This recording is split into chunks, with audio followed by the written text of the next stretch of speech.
Kemudian saya yang mau cerita ya, supaya sampean bisa menghadapi dunia global ini, tak bawa tafsir Munir termasuk tadi. Kenapa orang Islam, Rasulullah SAW itu lebih senang kalau yang menang itu orang Nasrani Romawi, ketimbang yang menang itu orang Faris, dalam hal ini ateis. Karena orang ateis itu lebih ngeri. Sebetulnya beberapa penemuan sains, terutama di ilmu medis, itu orang Amerika, kayak cloning. Tapi orang Amerika itu masih dilarang oleh gereja untuk mengaplikasi. Karena nanti bayi cloning itu dipakai suku cadang. Di Amerika masih ditentang oleh fatwa-fatwa agama, baik Islam maupun Kristen. Tapi di Cina itu dipraktekkan, karena nggak ada halangan agama. Di Cina itu biasa ada kondom diolah lagi jadi alat-alat aksesoris. Di Amerika tidak ada karena masih ada agama, masih ada larangan. Sehingga orang Islam itu lebih takut kalau yang menang itu Persia, karena terus cara berpikir ternyata Tuhan itu tidak ada, langit nggak ada perannya. Jadi ketika yang menang Nasrani masih berpikir itu pertolongan Tuhan, meskipun mungkin cara mengatakan Tuhan beda dengan kita. Tapi ada satu kesamaan bahwa kekuatan samawi itu ada. Jadi disebut ghulibatir rum fi adnal ardi wa hum min ba'di ghalabihim saghlibun. Di sini diterangkan oleh Syekh Nawawi supaya kamu tidak salah paham. Sebetulnya kamu katakan misalnya wah itu paham liberal, sebenarnya saya tidak tersiksa. Cuma takut yang mengatakan seperti itu cek goblokir atau ngaji gitu. Itu aja masalah saya. Ini saya baca ini karangannya Syekh Nawawi, karena tadi kata Mbak Firjon ngaji itu harus sama orang yang bersanad. Saya ini kalah sama beliau itu berkali-kali. Secara nasab saya harus manggil Mbah. Secara silsilah ilmu saya juga kalah lagi. Saya sering disewani sama cucu-cucu Syekhona Khalil. Kiai Siddiq itu termasuk murid dekat beliau, Syekhona Khalil. Kalau itu berarti kan Gus Firjon, Ahmad, terus Mbah Siddiq. Mbah Siddiq ngaji Syekhona Khalil.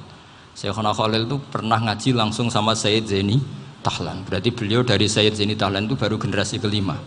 Sementara saya itu sudah ke-7 atau ke-6. Saya, Mbah Mun, Mbah Karim misalnya, Mbah Hashim, Mbah Mahfud Termas, Sayyid Abi Bakar Sato yang ngarangnya Anatul Thalibin, baru Sayyid Zaini Tahlan. Berarti saya ke-7, kalah lagi. Tapi untuk jadi wali biasanya cepat saya. Karena syaratnya jadi mbah itu ngalah demi putu. Jadi kalau beliau ngotot, saya dulu Gusti, saya mbahnya. Wah itu mbah yang nggak baik. Pasti jatahnya dikasihkan apa? Cucunya dulu. Makanya Abdul Muthalib itu orang yang dapat wangsit, tapi yang jadi nabi itu cucunya. Jadi dalil saya banyak. Sebenarnya Abdul Muthalib itu sudah sering dapat wangsit. Karena saya bahasakan wahyu, Nabi yang protes, enggak nabi kok dapat wahyu. Tapi sebetulnya Abdul Muthalib itu masyhur. Kalimat-kalimatnya menunjukkan bahwa beliau itu sudah dapat wahyu kalau nanti cucunya itu jadi apa? Nabi. Makanya senangnya bukan main Abdul Muthalib sama Rasulullah. Putu seneng, mbah seneng putu. Jadi mungkin, jadi sampean enggak usah protes loh. Yang jadi wali kok cucunya. Dulu betul. Dulu Mbah Hamid Pasuruan itu kalau Mbah Ahmad Siddiq ke sana, Mbah Hamid Pasuruan kalau manggil Mbah Ahmad Siddiq itu paman. Tapi pamannya minta ijazah ke ponaan. Apa ya gara-gara itu memang. Kalau itu masih berlaku apa? Ngalah tadi. Kayaknya masih apa? Hawane masih.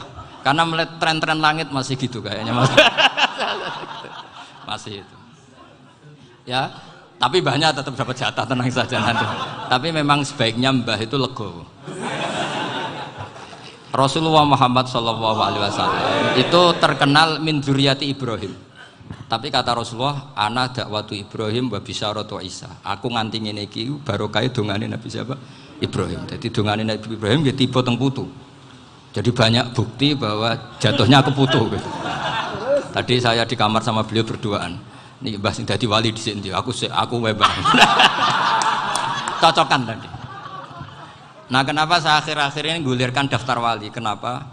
Saya ini resah ya, orang sudah ingin dicintai pejabat, dicintai tetangga, dicintai teman. Tapi kadang-kadang orang lupa lagi dicintai Allah. Makanya saya meskipun guyon, tapi ini amdan, bukan sahwan. Supaya orang punya cita-cita lagi jadi wali, ingin dicintai Allah. Kita ini terlalu lama ingin dicintai makhluk. Mbok ya naik kelas sedikit. Ingin dicintai Allah Subhanahu wa Ta'ala. Meskipun saya guyon, tapi tadi guyon saya tuh lebih serius ketimbang serius Anda. Karena tak pikir. Saya tuh kalau pergi itu seneng ngebis, bukan karena saya tidak punya mobil, tapi saya sering mau butuh itu supaya nggak diganggu. Karena saya tuh harus punya waktu sendiri. Kalau bis kan ketemu orang nggak kenal, tapi sekarang ya agak susah, banyak yang kenal.